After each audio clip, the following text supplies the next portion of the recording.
Good evening, everyone. How are you doing? Tonight, I'm going to be reading you some selections of the books from the Elder Scrolls series. All of these books can be found in Skyrim and read there. If you want, you can follow along on the screen where I will be flipping the page virtually.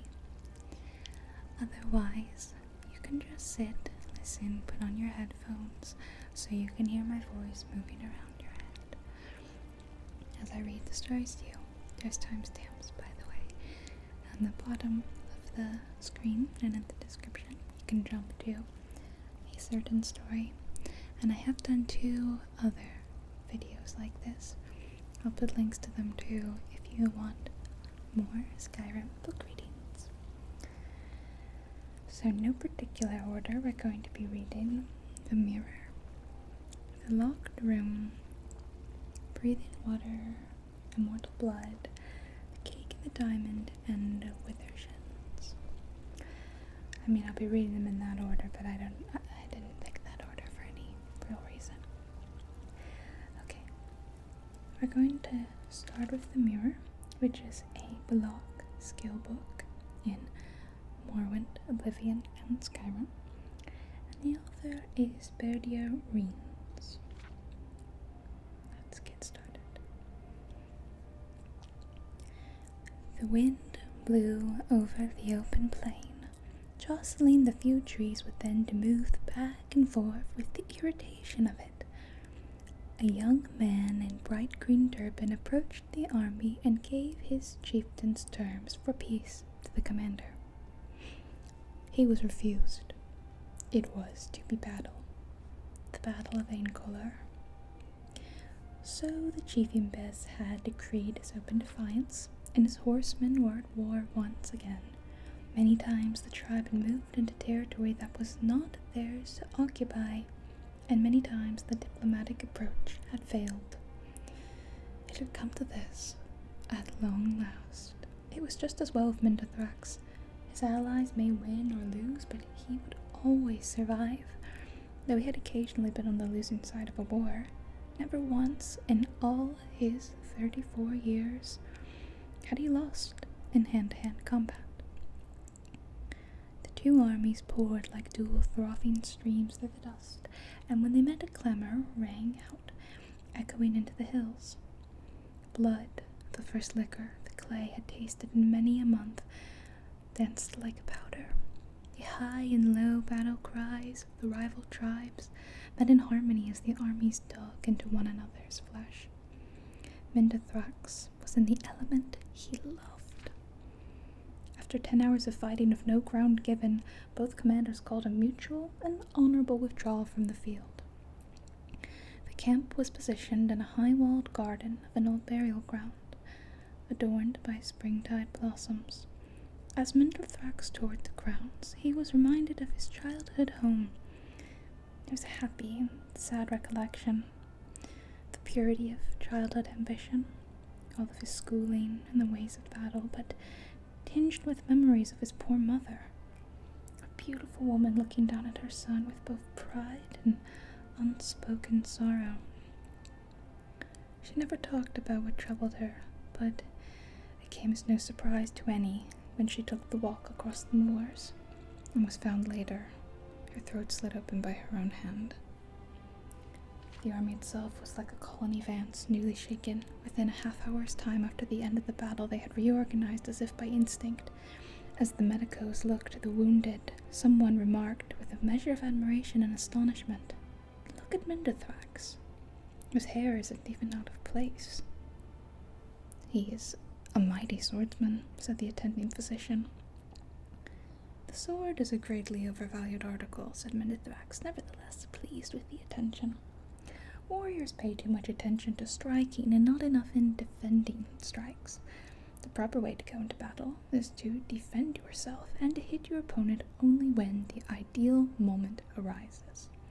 "I prefer a more straightforward approach," smiled one of the wounded. "It is the way of the horseman." If it is the way of the Builse tribes to fail, then I renounce my heritage, said Mindathrax, making a quick sign to the spirits that he was being expressive, not blasphemous. Remember what the great Blade Master Gaiden Shinji said. The best techniques are passed on by the survivors. I've been in 36 battles, and I haven't a scar to show for them. That is because I rely on my shield and then my blade, in that order. What is your secret? Think of melee as a mirror. I look to my opponent's left arm when I'm striking with my right. If he's prepared to block my blow, I blow not. Why exert undue force? Mindathrax cocked an eyebrow. But when I see his right arm tense, my left arm goes to my shield. You see, it takes twice as much power to send force than it does to deflect it.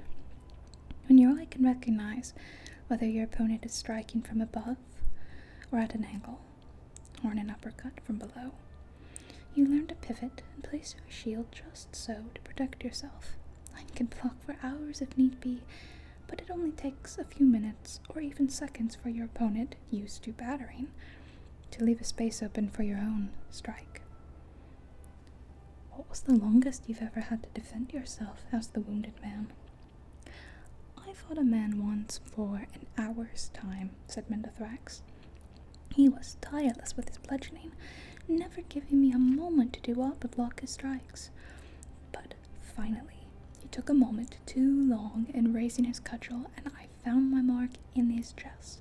He struck my shield 1,000 times, and I struck his heart but once. But that was enough. So he was your greatest opponent? Asked the medico. Oh, indeed not, said Mindathrax, turning his great shield so the silvery metal reflected his own face. There he is. The next day the battle recommenced. Chief Imbaz had brought in reinforcements from the islands to the south. To the horror and disgrace of the tribe, mercenaries, renegade horsemen, and even some Reachman witches were included in the war. As Mindathrax stared across the field at the armies assembling, putting on his helmet and readying his shield and blade, he thought again of his poor mother. What had tortured her so? Why had she never been able to look at her son without grief?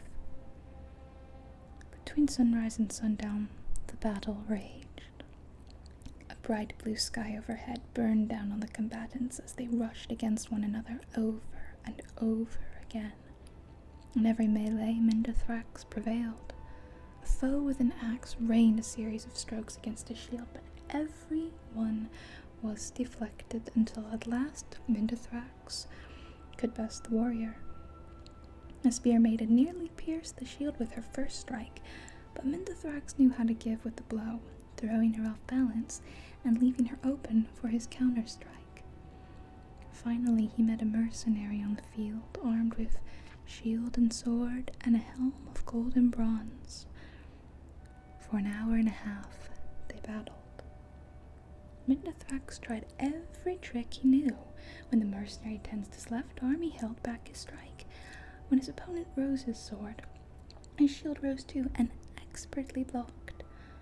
For the first time in his life, he was battling another defensive fighter. Stationary, reflective, with enough energy to battle for days if need be. Occasionally another warrior would enter into the fray, sometimes from Mindathrax's army, sometimes from his opponents. These distractions were swiftly dispatched and the champions returned to their fight. As they fought, circling one another, matching block for blow and blow for block, it dawned on Mindathrax that here at last he was fighting the perfect mirror. It became more of a game, almost a dance, than a battle of blood. It was not until Mindathrax missed his own step, striking too soon, throwing himself off balance, that the promenade was ended. He saw, rather than felt, the mercenary's blade rip across him from throat to chest. A good strike, the sort he himself might have delivered. Mindathrax fell to the ground, feeling his life passing. The mercenary stood over him, prepared to give his worthy adversary the killing blow. It was a strange, honorable deed for an outsider to do, and Mindathrax was greatly moved. Across the battlefield, he heard someone call a name, similar to his own. Jurifax. The mercenary removed his helmet to answer the call. As he did so, Mindathrax saw through the slits of his helmet his own reflection in the man. It was his own close set eyes, red and brown hair, thin and wide mouth, and blunt chin. For a moment he marveled at the mirror before the stranger turned back to him and delivered the death stroke. Jurifax returned to his commander and was well paid for his part in the day's victory. They retired for a hot meal under the stars in a garden by an old cairn that had previously been occupied by their foes. The mercenary was strangely quiet as he observed the land. "Have you been here before, Jurifax?" asked one of the tribesmen who had hired him. "I was born a horseman, just like you. My mother sold me when I was just a babe. I've always wondered how my life might have been different had I not been bartered away. I might never have been a mercenary." "There are many things that decide our fate," said the witch. "It is madness to try to see how you might have taken this turn or that in the world. There are none exactly like yourself, so it is foolish to compare." "But there is one," said Jurifax, looking to the stars.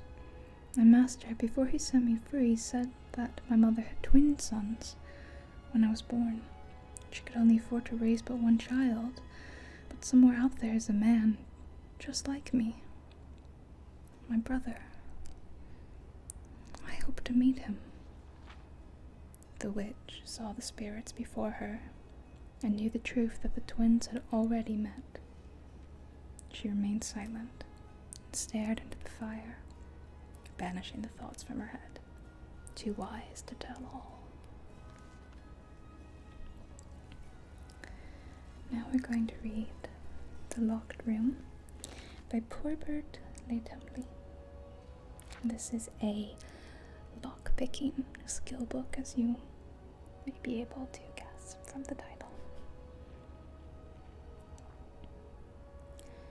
Yana was precisely the kind of student her mentor Arthkamu despised, the professional amateur. He enjoyed all the criminal types who were his usual pupils at the stronghold, from the common burglar to the more sophisticated blackmailers, children and young people with strong career ambitions, which the art and science of lockpicking could facilitate. They were always interested in simple solutions, the easy way, but people like Yana were always looking for exceptions, possibilities, exotica. For pragmatists like Arthkamu, it was intensely vexing.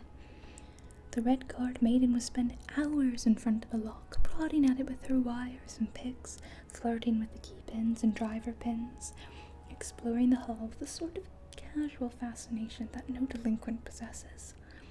Long after her fellow students had opened their test locks and moved on, Yana was still playing with hers. The fact that she always opened it, eventually, no matter how advanced a lock it was, irked Arthkamu even further.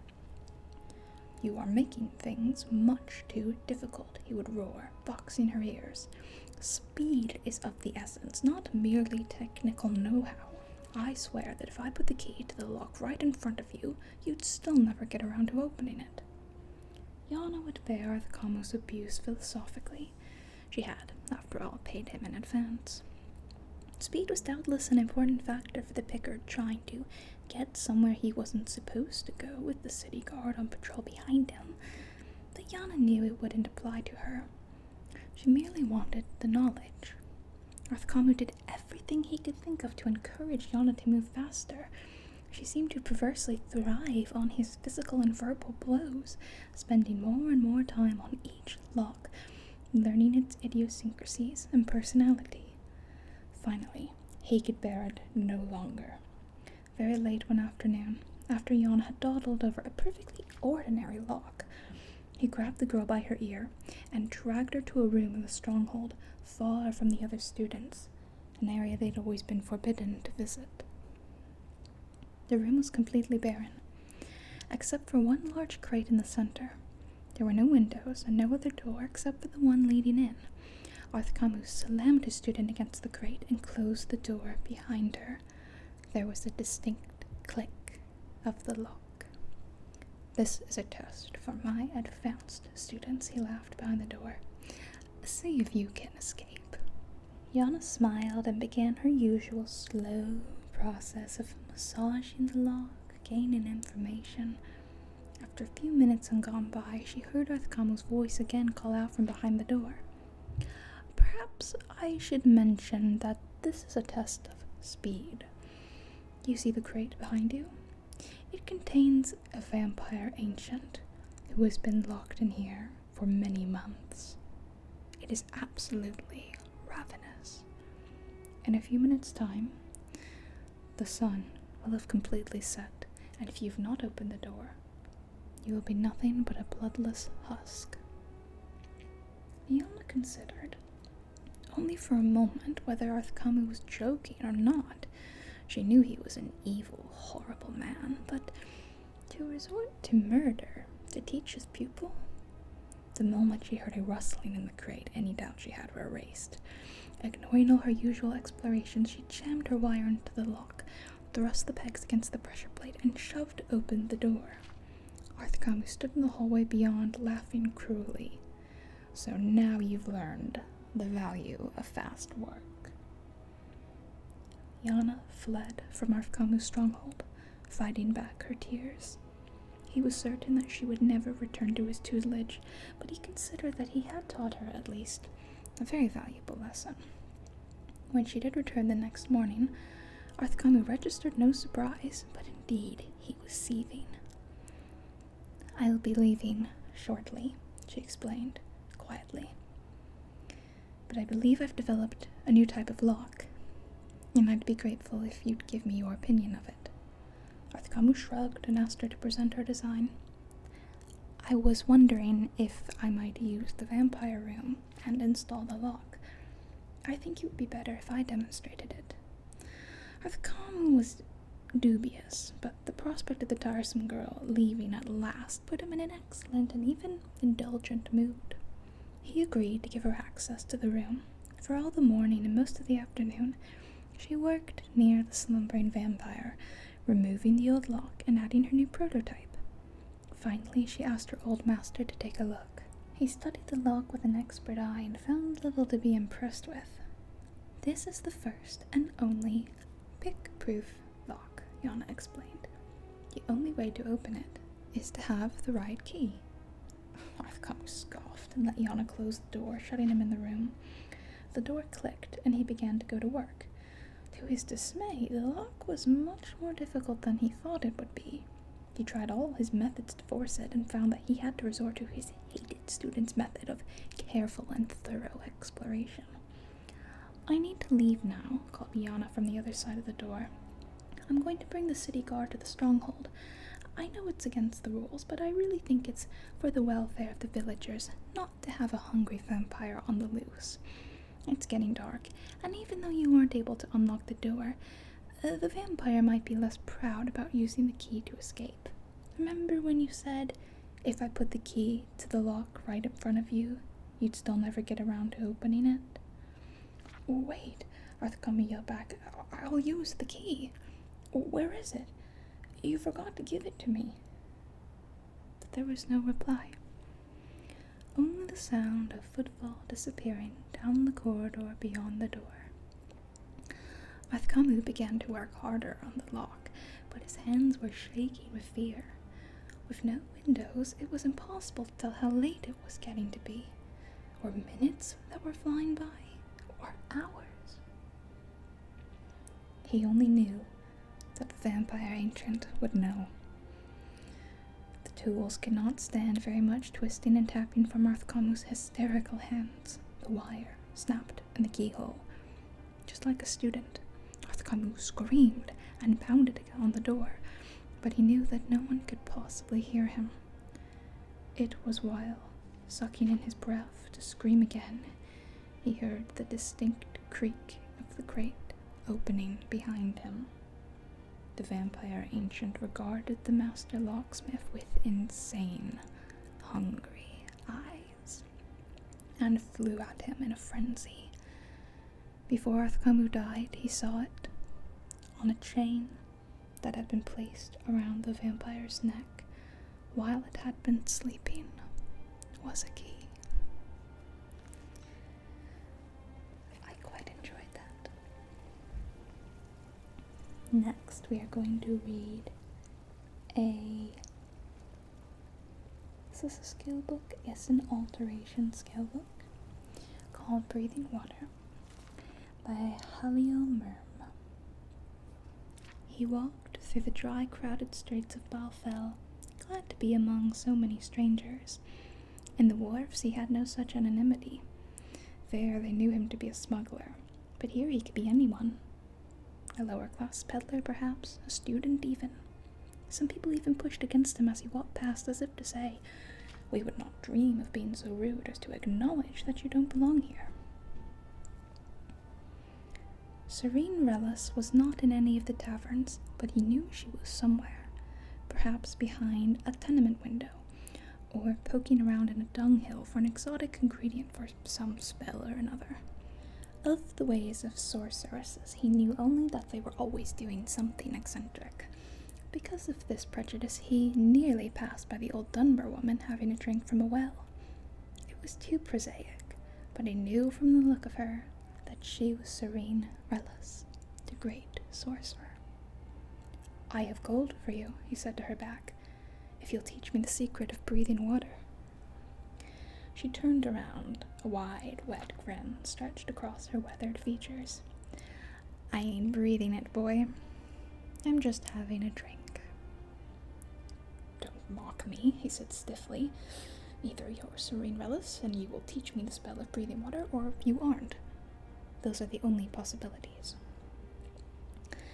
"If you're going to learn to breathe water, you're going to have to learn that there are more possibilities than that, boy. The School of Alteration is all about possibilities, changing patterns, making things be what they could be. Maybe I ain't Serene Relis, but I can teach you how to breathe water." She wiped her mouth dry. "Or maybe I am Serene Relis and I won't. Or maybe I can teach you to breathe water, but you can't learn." "I'll learn," he said simply. "Why don't you just buy yourself a spell of water breathing or a potion over at the Mages Guild?" she asked. "That's how it's generally done." "They're not powerful enough," he said. "I need to be underwater for a long time. I'm willing to pay whatever you ask, but I don't want any questions. I was told you could teach me." "What's your name, boy?" "That's a question," he replied. His name was Therian Winloff, but in the wharfs they called him the Toll Man. His job, such as it was collecting a percentage of the loot from the smugglers when they came into harbor to bring to his bosses in the Carmana Tong. From that percentage he earned a smaller percentage. In the end, it was very small indeed. He had scarcely any gold of his own, and what he had, he gave to Serene Relis. The lessons began that very day. The sorceress brought her people out to a low sandbank along the sea. "I will teach you a powerful spell for breathing water, boy," she said, "but you must become a master of it. As with all spells and all skills, the more you practice, the better you get. Even that ain't enough. To achieve true mastery, you must understand what it is you're doing. It ain't simply enough to perform a perfect thrust of the blade. You must also know what you are doing and why." "That's common sense," said Therian. "Yes, it is," said Serene, closing her eyes. "But the spells of alteration are all about uncommon sense. The infinite possibilities, breaking the sky, swallowing the space, dancing with time, setting ice on fire, believing the unreal may become real. You must learn the rules of the cosmos and break them. That sounds very difficult, replied Therian, trying to keep a straight face. Serene pointed to the small silver fish darting along the water's edge. I don't find it so. They breathe water just fine. But that's not magic. What I'm saying to you, boy, is that it is.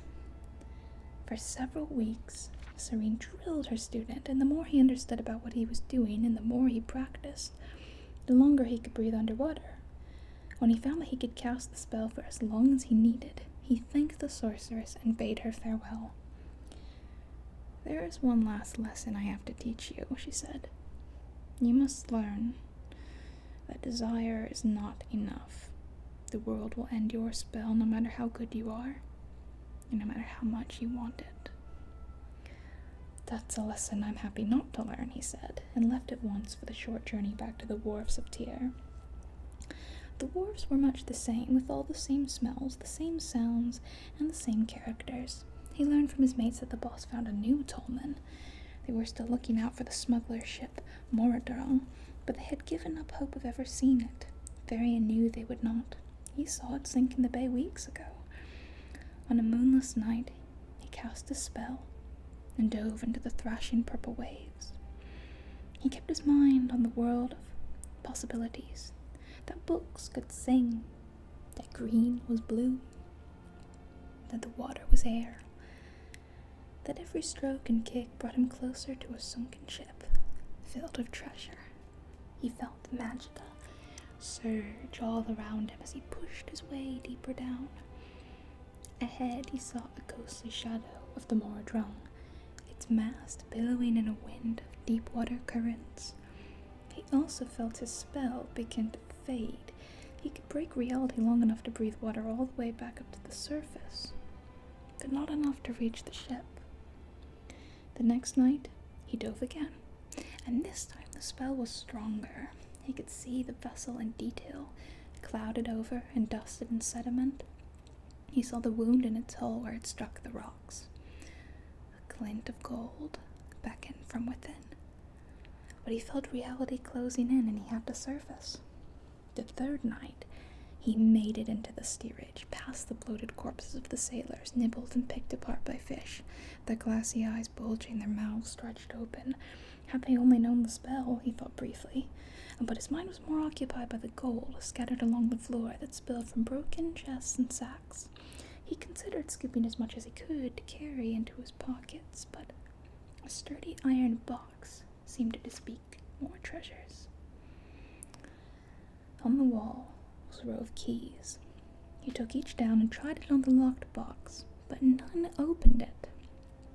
One key, however, was missing. Therian looked around the room. Where could it be? His eyes went to the corpse of one of the sailors, floating in a dance of death not far from the box, his hands tightly clutching something. It was a key. When the ship had begun to sink, the sailor had evidently gone for the iron box. Whatever was in it had to be very valuable. Therian took the sailor's key and opened the box. It was filled with broken glass. He rummaged around until he felt something solid and pulled out 2 flasks of some kind of wine. He smiled as he considered the foolishness of the poor alcoholic. This was what was important to the sailor, out of all the treasure in the Moradrong. Then suddenly, Therian Winloff felt reality. He had not been paying attention to the grim, tireless advance of the world on his spell. It was fading away, his ability to breathe water. There was no time to surface. There was no time to do anything, as he sucked in his lungs filled with cold, briny water. A few days later, the smugglers working on the wharf came upon the drowned body of the former tollman. Finding a body in the water of Tyr was not in itself noteworthy, but the subject that they had discussed over many bottles of Flynn was how could it happen that he drowned with 2 potions of water breathing in his hand.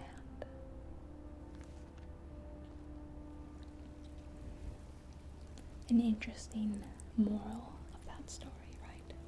He didn't quite heed the wise sorcerers enough. Next, we're going to be reading an anonymous book called Immortal Blood. And this is not a skill book in Skyrim, but it was one in Oblivion.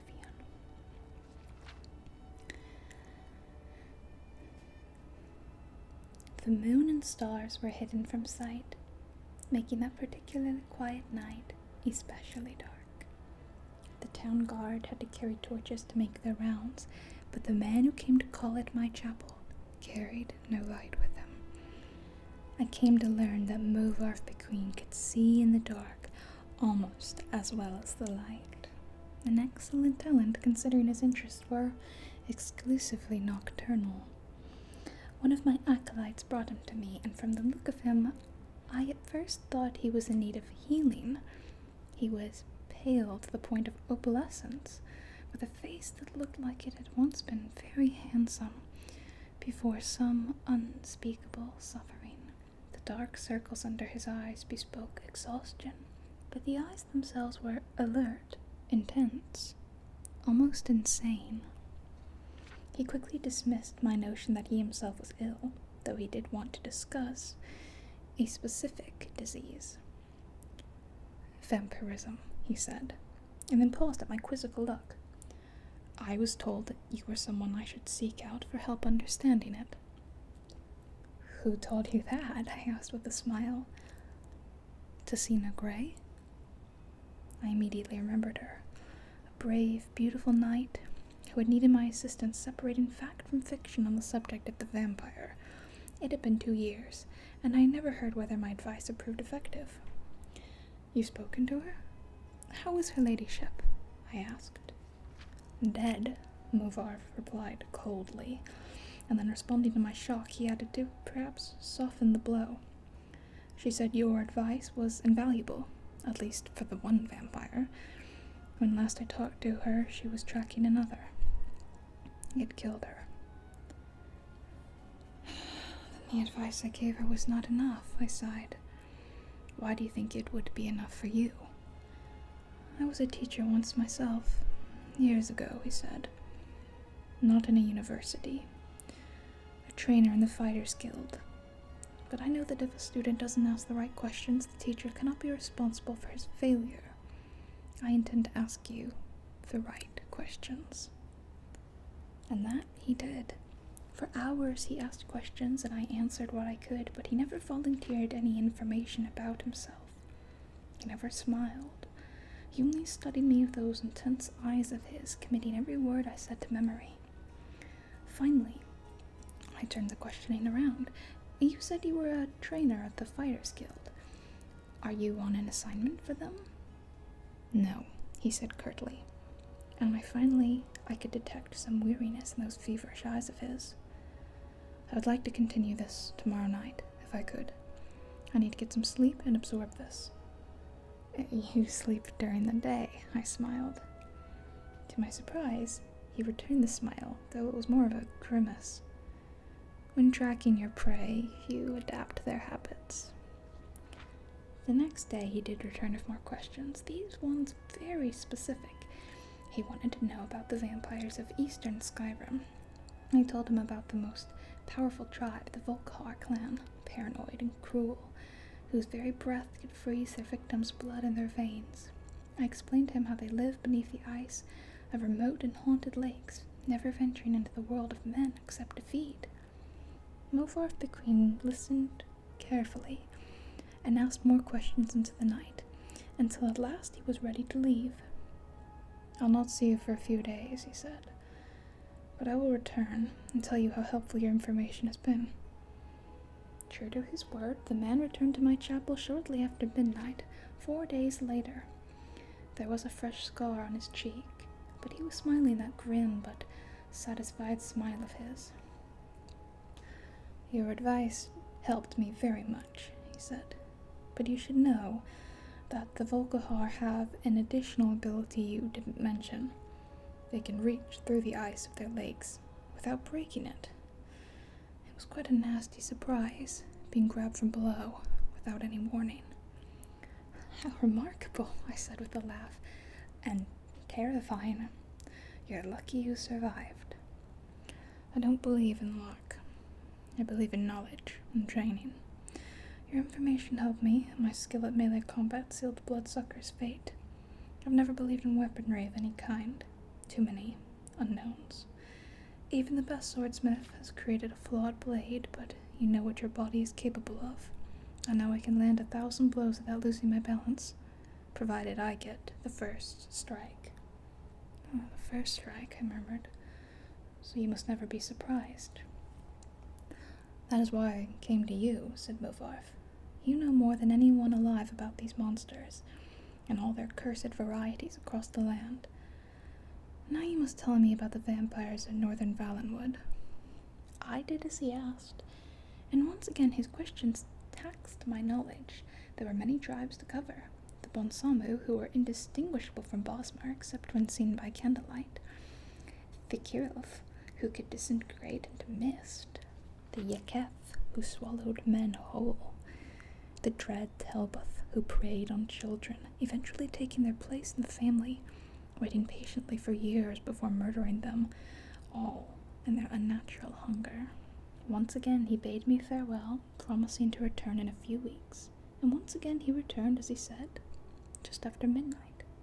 This time Movarf had no fresh scars, but again he had new information. You were wrong about the Kirilf being unable to vaporize when pushed underwater, he said, patting my shoulder fondly. Fortunately, they cannot travel far in their mist form, and I was able to track it down. It must have surprised it fearfully. Your field knowledge is becoming impressive, I said. I should have had an acolyte like you decades ago. Now tell me, he said, of the vampires in Cyrodiil. I told him what I could, that there was but one tribe in Cyrodiil, a powerful clan who had ousted all other competitors, much like the Imperials themselves had done. Their true name was unknown, lost in history, but they were experts in concealment.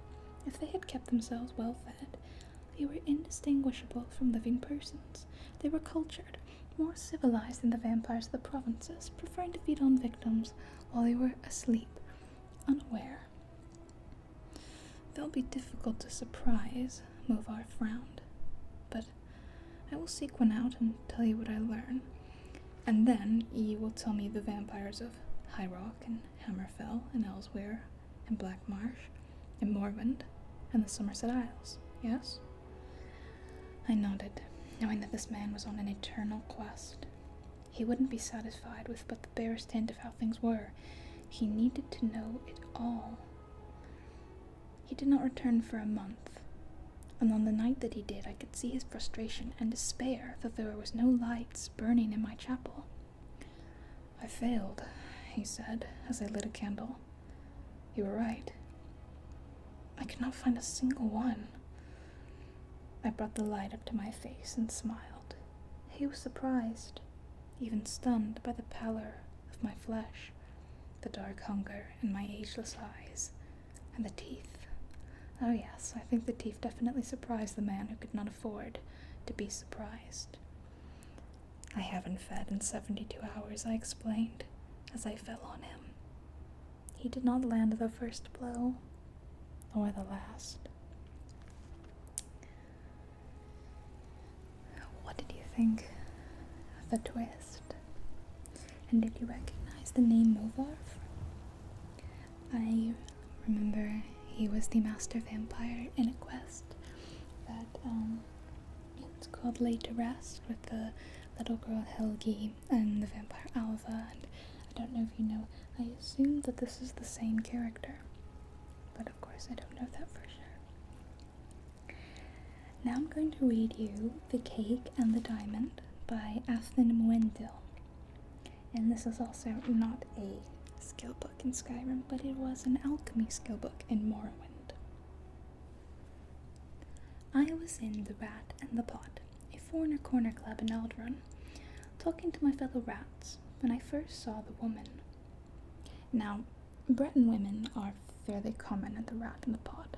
As a breed, they seemed inclined to wander far from their perches in High Rock. Old Breton women, however, are not so migratory, and the wizened old biddy drew attention to herself, wandering about the room, talking to everyone. Nimloth and Odiad were at their usual places, drinking their usual stuff. Odiad was showing off a prize he had picked up in some illicit manner, a colossal diamond, large as a baby's hand and clear as spring water. I was admiring it when I heard the creaking of old bones behind me. "Good day to you, friends," said the old woman. "My name is Abel Credit, and I am in need of financial assistance to facilitate my transportation to Old Redania." "You want to see the temple for charity," said Nimloth curtly. "I'm not looking for charity," said Abel. "I'm looking to barter services." "Don't make me sick, old woman," laughed Odiad. Did you say your name was Abel Credit?" I asked. "Are you related to Abel Credit, the High Rock alchemist?" "Closely related," she said with a cackle. "We are the same person.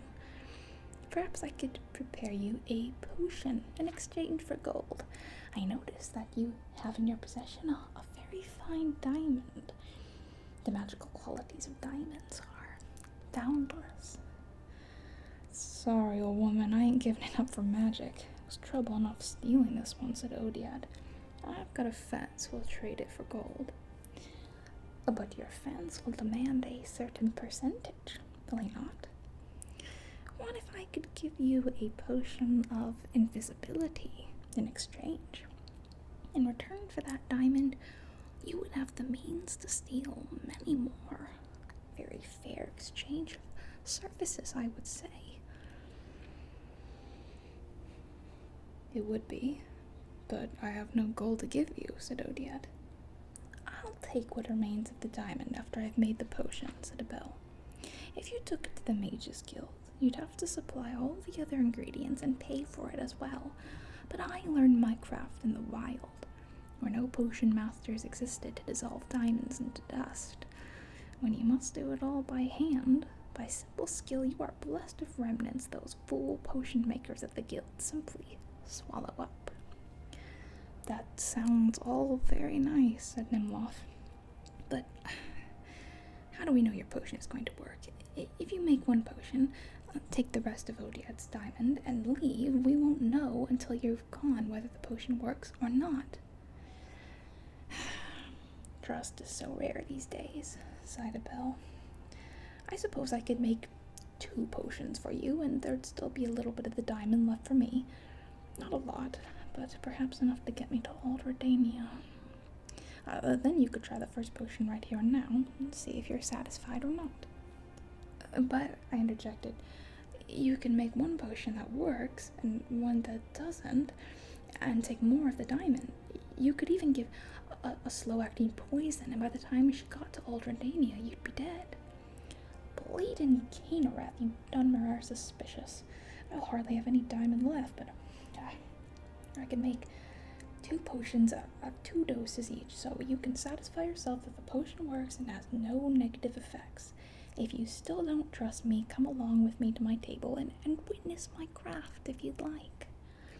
So it was decided that I would accompany Abel back to her table, where she had all her traveling bags full of herbs and minerals, to make certain that she was not making 2 different potions.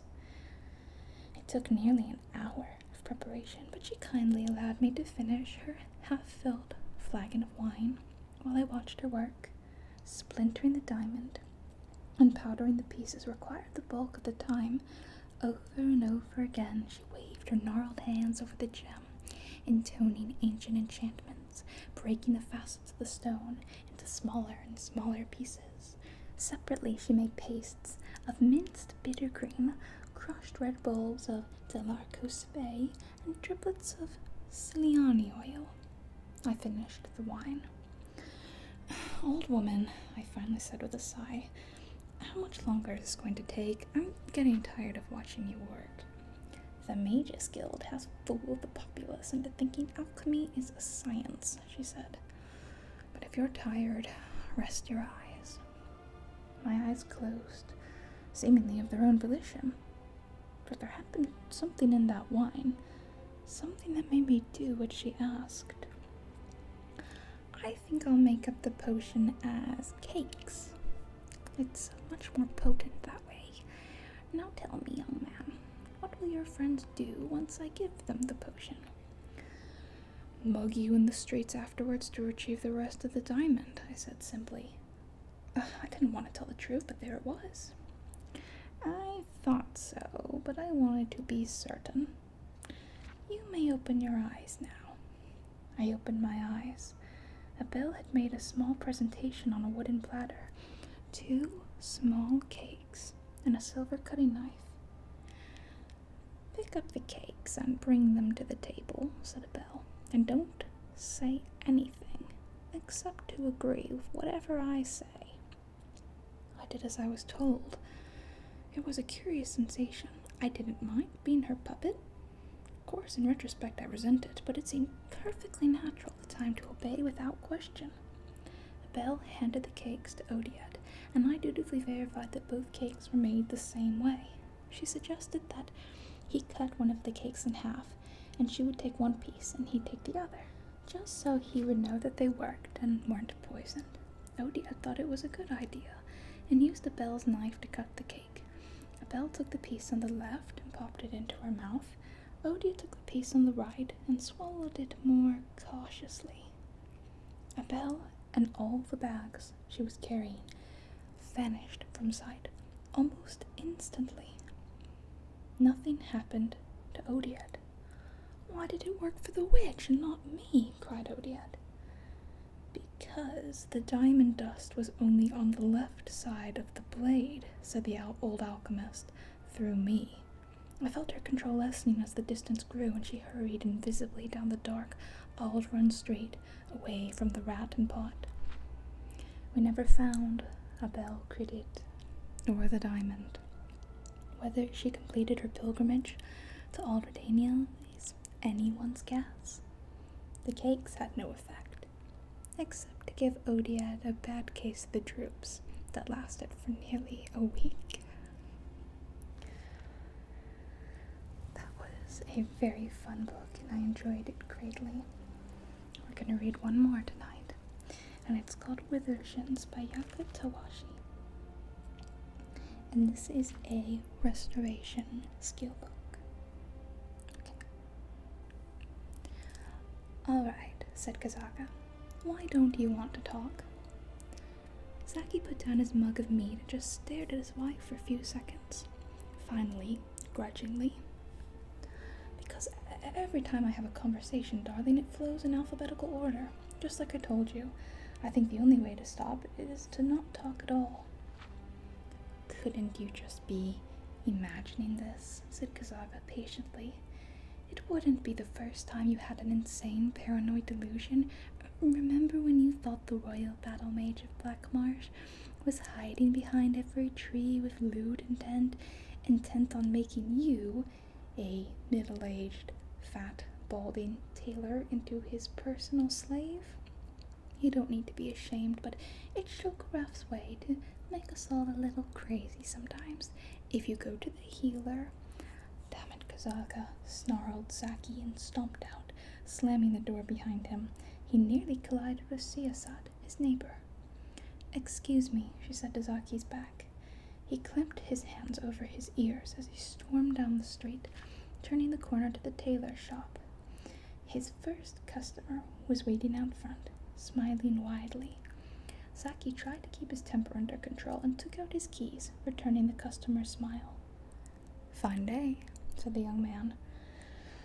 Gods, hollered Saki, sending the young man flying with a well-placed punch and dashing away.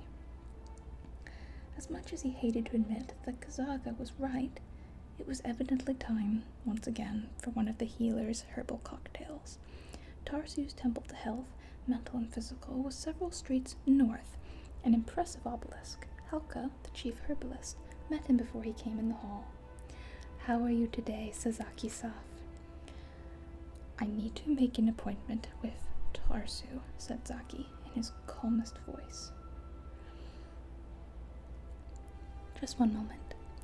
Let me see how his schedule looks, Halka said, hovering over a scroll. Is this an emergency? Kind of, said Zaki and slapped his head. Why couldn't he say yes, or absolutely, or sure? Let's see, said Halka, frowning. The best I can do is next Midas. Would that work for you? Midas, cried Zaki. I'll be a complete psychotic by Midas. Isn't there anything earlier? He knew what the answer would be before she said it. There was no alternative. In a way, he had forced the response. If only he had kept the conversation going until why. No, said Halka. I'm sorry. Do you want me to make the appointment? Zaki walked away, gritting his teeth. He wandered the streets, his head down to avoid all conversations, until he looked up and discovered that he had walked all the way to the wharf. A sweet breeze was blowing along the water, and he took several deep breaths until he felt almost normal. When his temper cooled, he could think again. What if this alphabetical conversation wasn't a delusion at all? What if what he felt wasn't paranoia, but acute awareness? He knew it was the classic dilemma. Am I crazy, or is there something really weird going on? Across the road was a shop called Paradox, featuring a display of herbs, crystals, and vapors trapped in orbs. The sign in the window read, Mystical Consultation, sunrise to noon. It was worth a shot, though Zaki was dubious. The only people who generally came down the wharf for healing were stupid adventurers who didn't know any better. Incense burned in copious billows of pink and gold, obscuring and then revealing the clutter within.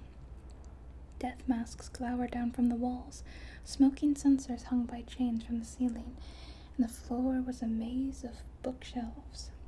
At a well-worn table in the back, a small man wearing a headdress was tabulating a young lady's purchases. Okay, said the man, your total comes to 57 gold pieces. I threw in the restorative scale conditioner for free. Just remember, the candle should be lit only after you invoke Gorflox the Unholy, and mandrake root does best in partial shade. The customer gave a quick, shy smile to Zaki and left the store. Please help me, said Zaki. Every conversation I hear or get involved in seems to be arranged alphabetically.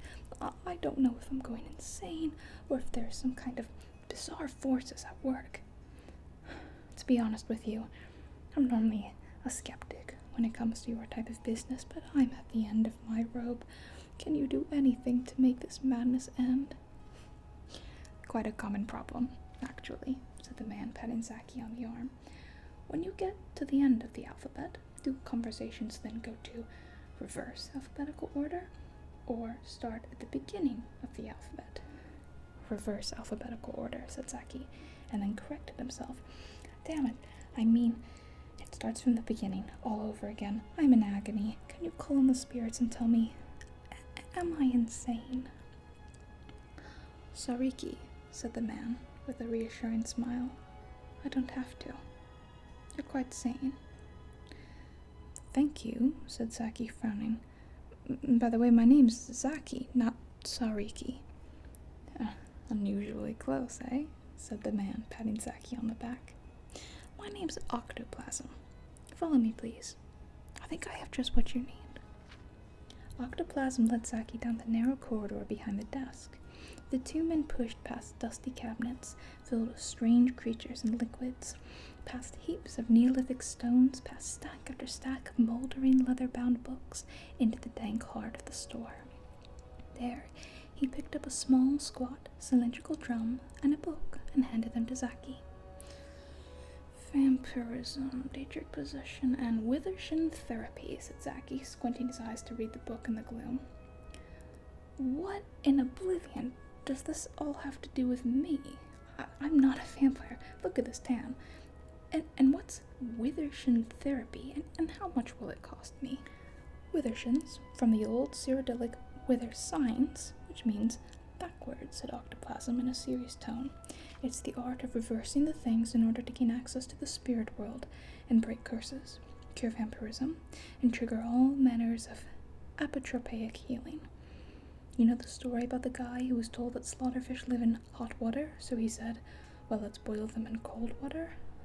Xenophus, said Saki instinctively, his brother having taken a rather esoteric upper-level course in Cyrodiilic philosophy as an elective in the Imperial College 31 years before, and immediately wishing he hadn't.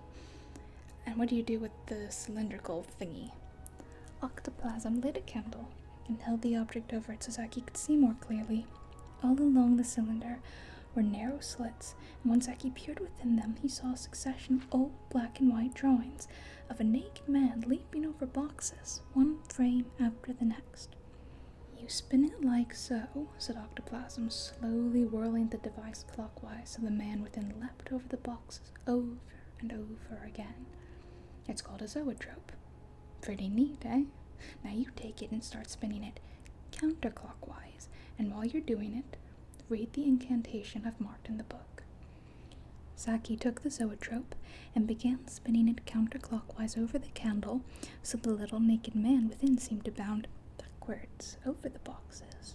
It took a little coordination and concentration to keep whirling at a steady pace, but gradually the man's awkward and jerky back jumps became more and more fluid until Saki could no longer see the individual frames flipping. It just looked like a little humanoid hamster on an endless reverse treadmill. When he continued to spin the zoetrope with one hand, Saki took the book in the other and read the underlined passage. Zoetrope, counterspin, counterspin, counterspin. Pull my life from the rut it's in. I invoke the goddesses Boethia, Kinnereth, and Drysis to invert my potentially metaphorical crisis. My old life may have been rather pointless and plain, but I dislike the prospect of going insane. Make the pattern reverse by this Withershin zoetrope. Counterspin, counterspin, counterspin. As he chanted the spell, Saki noticed that the little naked man in the zoetrope began to look more like himself. The mustache vanished, and the hairline receded. The man's waistline expanded, and the buttocks sagged to the shape and texture of half-inflated balloons. Scales approximating his own Argonian pattern appeared. The man began to trip as he bounded backward over the boxes, taking bigger breaths and sweating.